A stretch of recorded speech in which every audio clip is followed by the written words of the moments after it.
তো ইমুতে আজকে আপনাদেরকে যে সেটিংটা আমি দেখাবো, আসলে এই সেটিংটা সম্পর্কে আমি নিজেও জানতাম না।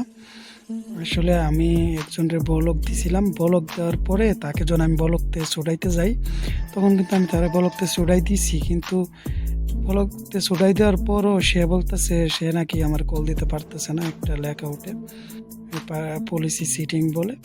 তখন আমি এই সেটিংটা সম্পর্কে তখন আমি অনেক করি, খোঁজাখুঁজি করি, তখন এই সেটিংটা আমি দেখি আর কি। ওইখানে সে কল দেওয়ার কোনো অনুমতি নাই, ওই সিটিং এটা অফ ছিল। যখন আমি কল দেওয়ার অনুমতি দিয়ে দিয়েছি তখন কিন্তু সে এটা কল দিতে পারতেছে। ইমুতে কিন্তু এই সিটিংটা কিন্তু আগে কিন্তু ছিল না, কিন্তু এটা নতুন আসছে, ঠিক আছে? তাই ভাবলাম আপনাদের কাছে শেয়ার করি। তাহলে চলুন। আসসালামু আলাইকুম, সবাই কেমন আছেন? আশা করি সবাই ভালো আছেন। আজকে এই মধ্যে যে সেটিংটা দেখাবো, আপনি চাইলে কেউ আপনার কল দিতে পারবো, না এলে কেউ কল দিতে পারবো না, আপনাকে বিরক্ত করতে পারবো না। আসলে এই সেটিংটা আসলে আপনারা আমার মনে হয় অনেকেই জানেন না, তাহলে এই সেটিংটা আপনারা ইমোর মধ্যে পেয়ে যাবেন। এটা কিন্তু নতুন আপডেট আসছে। তো সেটা করার জন্য আপনাকে প্রথমে আপনার ইমোতে ঢুকতে হবে। ঢোকার পর আপনি প্রোফাইলে ক্লিক করবেন।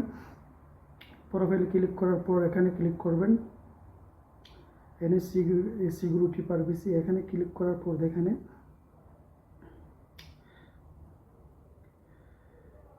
এখানে আছে কিন্তু কল বলে একটা অপশন আছে, কল, এখানে ক্লিক করবেন। এখানে দেখেন আমার কলে কলে কিন্তু আমার মাইক কন্টেন্ট আছে, দেখেন এই যে এখানে আমি এটা সেট করে রাখছি। এখানে আমার যেগুলো সেভ আছে তারা কল দিতে পারবে।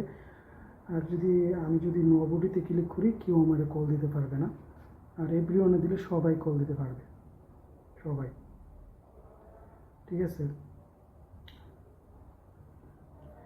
এই যে এভরিওয়ানে দিলে সবাই কল দিতে পারবে।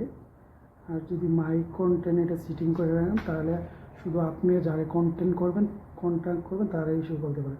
আর আপনি কেউ যদি চান না যে কল দেখ, তাহলে আপনি এখানে কাস্টমাইজেশনে এটা করতে পারবেন।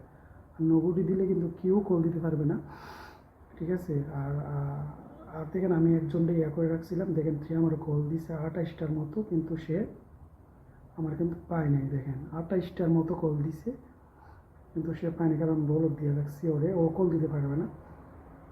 যদি এখানে ক্লিক করি, দেখেন আমারে, দেখছেন আমার এতগুলো কল দিয়ে রাখছি, কিন্তু আমি করিনি। তো তো বন্ধুরা, ভিডিওটা যদি ভালো লাগে অবশ্যই চ্যানেলটা সাবস্ক্রাইব করবেন, লাইক করবেন, ঠিক আছে? আর এখানে সেটিংটা আপনাদের অনেক কাজে লাগবে। তো ভিডিওটা ভালো লাগলে অবশ্যই চ্যানেলটা সাবস্ক্রাইব করবেন, লাইক করবেন। তো বাই।